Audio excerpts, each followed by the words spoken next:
Hello to my wonderful IB students.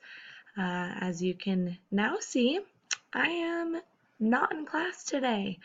The reason why was because yesterday I was playing in my alumni soccer game and unfortunately was taken out by the center defender and I blew out my knee. Yep. Very exciting stuff. I was fully planning on coming into work, even with my giant knee brace and my crutches. I figured I'd see a surgeon next week sometime, but I can teach in crutches. But I was informed that no, apparently I am not allowed to be on campus with crutches, which is very unfortunate considering the fact that we just started Beloved and especially considering the fact that I actually enjoy my job and would much rather be there with you guys. This is going to be my view for the next, hopefully not too long.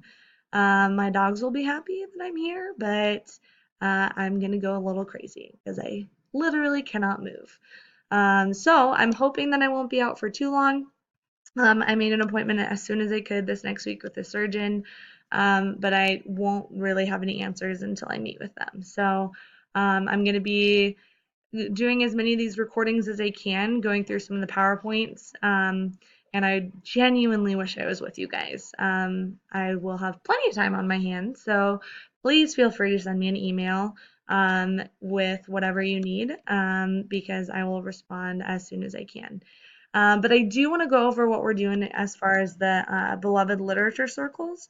Um, so there's a reading guide that I'm going to add to Google Classroom that kind of gives some really good information for you as you guys are reading along. I also did send those bookmarks to print, so I'm hoping I'll talk to Mrs. Balka and make sure that they're delivered to the sub. They should be there tomorrow or today in class. If not today, then tomorrow on Tuesday. So for the literature circles, what we're going to be doing is your first lit circle meeting is going to be on Wednesday on chapters 1 through 4. Okay, you're going to have the day tomorrow as a work day to work on it, but you'll need to have your first lit circle sheet done for Wednesday. So how it will work, you guys should only have 3 or 4 students in each lit circle. Since I'm not there, we're just going to do it by table group. Usually I would make a new group, but we're just going to keep it simple. Figure out who's number 1, 2, 3, and 4 in your groups. Group member number 1 will start as the discussion director. Group member 2 as a line leader, 3 investigator, 4 analyst. Very similar to what we did with the importance of being earnest, okay? So again, the date for our first literature circle is going to be this Wednesday.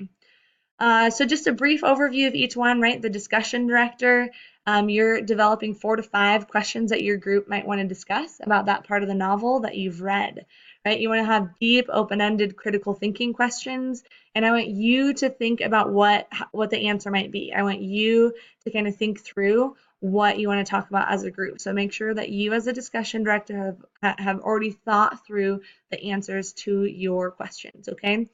So you'll be responding to these throughout the actual literature circle on Wednesday. Okay, the investigator is a huge job this time, especially because you're going to need to look at any historical information, historical context that's going to need to be important to understand. This also includes biblical allusions, like I had talked about last week, right?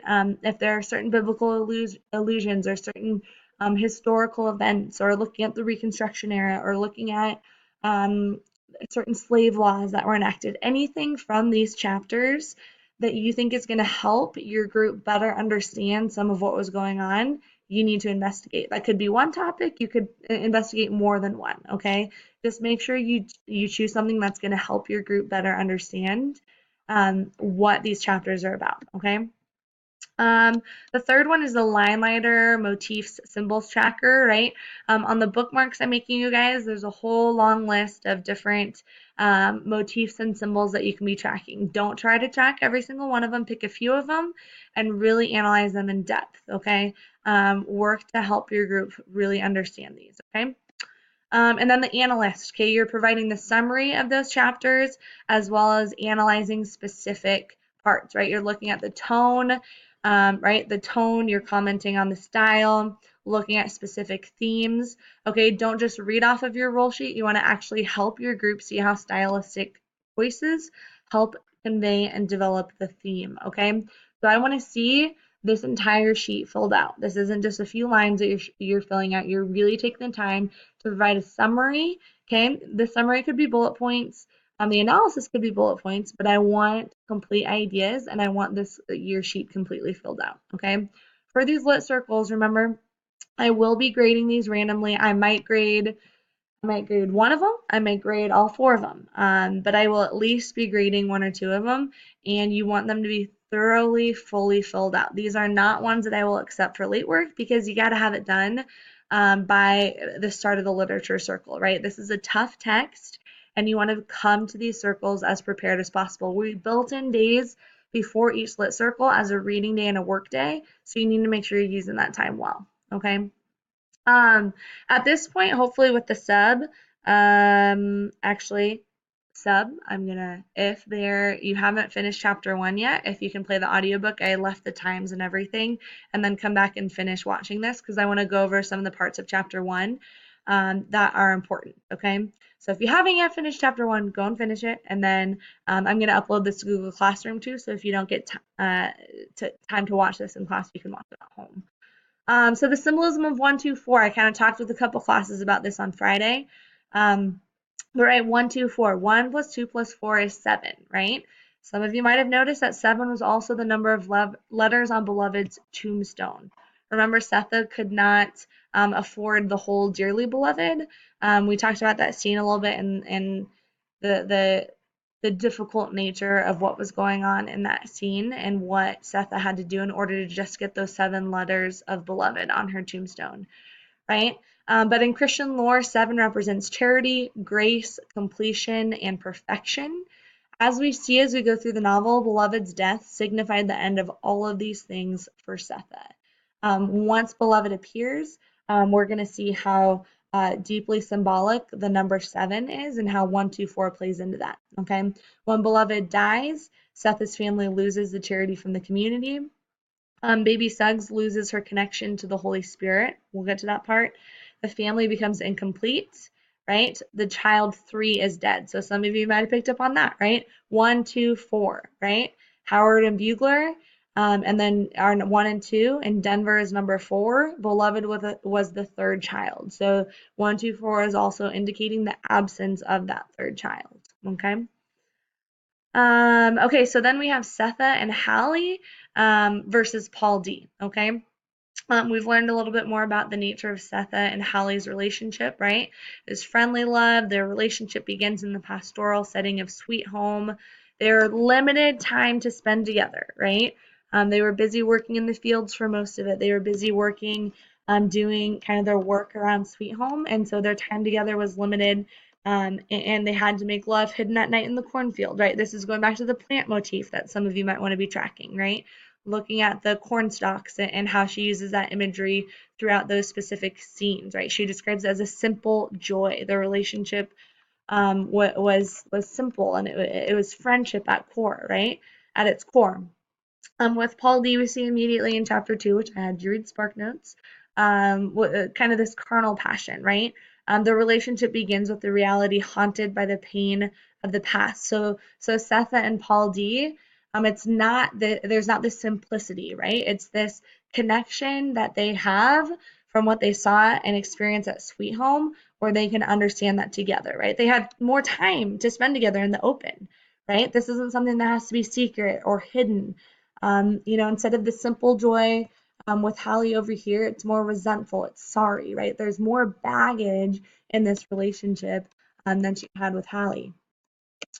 And so some questions to think about for chapter 1 that I want you to be kind of considering and going back through is how does Morrison's personification of the house help reveal both plot and characterization, right? We see at the very beginning, right? The very beginning, 1, 2, 4 was spiteful, full of a baby's venom. That personification at the very beginning of the haunted nature of this house, the supernatural nature of this house, right? Where it is accepted that it's haunted. This is going back to the magical realist genre, right? Um, Number two, what sad events does Morrison open the novel with? What mood is established right at the beginning? Number three, explain the literal and figurative significance of milk and the chokecherry tree in this chapter, right? The trees are highly symbolic, going back to the plant and nature motif, kind of talk about the significance of that. Talk about the nature of the relationship between Setha and Denver. I always ask students, how old do you think Denver seems in these first few chapters? We find out, right, that she is in fact 18, right? It's been 18 years since Setha escaped from Sweet Home, and she was pregnant with Denver when she escaped. Many students say when they're reading about Denver, she seems a lot younger.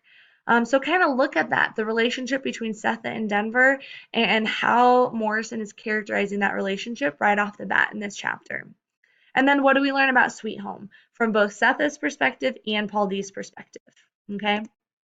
So these are just a few things to be kind of thinking about with chapter one. I'm going to put up, or at this point I already have put up, a chapter two summary in Google Classroom that you guys can read. You can read and annotate chapters 3 and 4, and then completing the literature circle sheet number 1 for class on Wednesday.